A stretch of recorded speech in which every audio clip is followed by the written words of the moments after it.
សួស្តីប្រិយមិត្តអរគ្នាយើងត្រឡប់មកជាមួយនឹងវីដេអូ GTA 5 វគ្គគោះទូ ATM អ្នកទាំងអស់គ្នាអញ្ចឹងឃើញគ្នាយើងចូលចិត្តជាមួយនឹងវីដេអូគោះទូ ATM ច្រើនអ្នកទាំងអស់គ្នាហើយវគ្គមុនហ្នឹងគឺយើងបានរហូតជិតដល់ដូចជា 10k អ្នកទាំងអស់គ្នាបាន9.2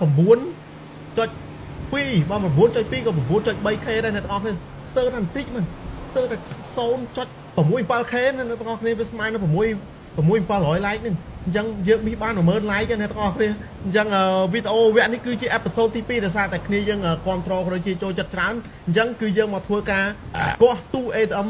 វគ្គទី2ប៉ុន្តែយើងចូលទៅក្នុងទីក្រុងម្ដងអ្នកទាំងអស់គ្នាអញ្ចឹងផ្ញើជូនវីដេអូនេះជូនបងប្អូនដែលចូលចិត្តជាមួយនឹងវីដេអូ GTA 5ក៏ដូចជាគ្រប់ត្រូលជាមួយខ្ញុំបាទ V Program ហ្នឹងអញ្ចឹងកុំភ្លេចជួយ like វីដេអូនេះខ្ញុំសង្ឃឹមថាវីដេអូនេះនឹងបានច្រើនជាងមុនអាចសម្រេចគោលបំណង 10k របស់ខ្ញុំចោះអ្នកទាំងអស់គ្នាបានជួយអ្នកម្ដាយអ្នកមួយជើងបើបានទស្សនាវីដេអូនេះហើយអញ្ចឹងកុំឲ្យខាតពេលអ្នកទាំងអស់គ្នាចាប់ផ្ដើមជាមួយវីដេអូទាំងអស់គ្នា alright អញ្ចឹង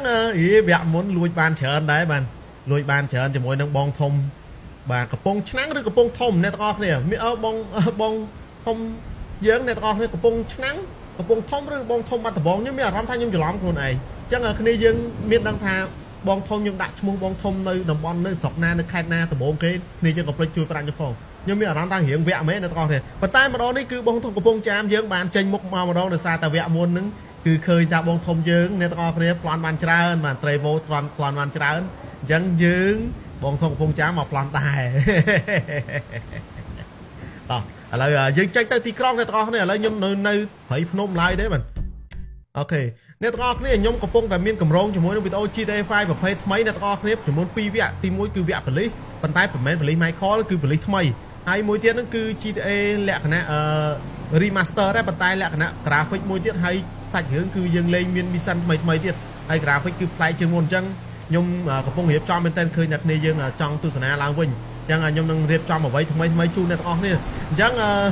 គិតតែអ្នកទាំងអស់គ្នានៅបន្តការគ្រប់គ្រងអញ្ចឹងធ្វើមិន like ក៏បានច្រើនបងប្អូនហើយមានសំណពរអាចដាក់ក្នុង comment ខាងក្រោមផងដោយសារតែខ្ញុំចេញវីដេអូរាល់ថ្ងៃដល់ពេលអញ្ចឹងខ្ញុំត្រូវការអ្នកទាំងអស់គ្នាជួយផ្ដល់យោបល់អ្នកទាំងអស់គ្នាពេលខ្លះវារៀងមានអារម្មណ៍ថាភ្លេចភ្លាក់ដែរអញ្ចឹងណាតោះតែគ្នាយើងជួយខ្លះដូចបងធំបាត់ដំបងឬបងធំ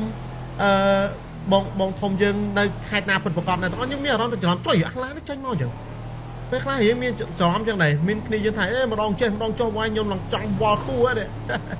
ឡើយអត់អីទេអ្នកទាំងអស់គ្នាយើងជិះទៅទីក្រុងជុំខ្ញុំមើលលុយខ្ញុំសិនសិតកំពូលមនុស្សដាច់លុយចុយមកថាដំបងដែរយើងក្រយើង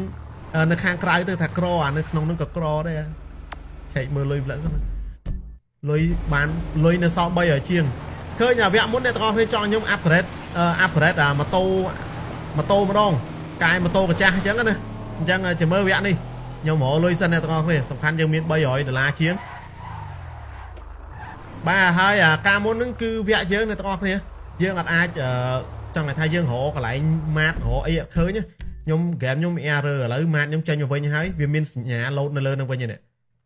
អូខេអញ្ចឹងយើងអាចធ្វើការ save LAN បានឥឡូវអ្នកទាំងអស់គ្នាអូខេអញ្ចឹង LAN នេះបើសិនជាយើងជិះទៅទុកណាគឺ LAN ហ្នឹងវាជាប់នៅហ្នឹងហ្មងអ្នកទាំងអស់គ្នា LAN ឥឡូវវារៀង low ជាងមុនដែរអញ្ចឹងយើងជិះទៅដល់ណាគឺអត់អាចបាត់ LAN ដែលយើងលួចបានយើងអាចយកទៅ save ទុកបានអញ្ចឹងទៅទៀតអ្នកទាំងអស់គ្នាខ្ញុំនឹងធ្វើការមានកន្លែងលក់ LAN ទៀតយើងលួច LAN យកទៅលក់អីចឹងណាអញ្ចឹងបើគ្នាយើងចង់ឃើញកុំភ្លេចជួយប្រាប់ផងបាទឥឡូវខ្ញុំចូលមកនេះសិន Greetings ខ្ញុំមើល inventory របស់យើងអាហ្នឹងចុះខ្ញុំមានអារម្មណ៍ថាដូចអូយពាក់មុខអាក្រក់មែនយើងអាចទិញបានអូទូ ATM នៅនេះមានវិញតែវាតិចអ្នកទាំងអស់គ្នាចាំចូលដល់ទីក្រុងព្រោះអត់សូវមានលុយតំបន់តាមឆ្ងាយអញ្ចឹងអាចទិញបានឡើងវិញទៅ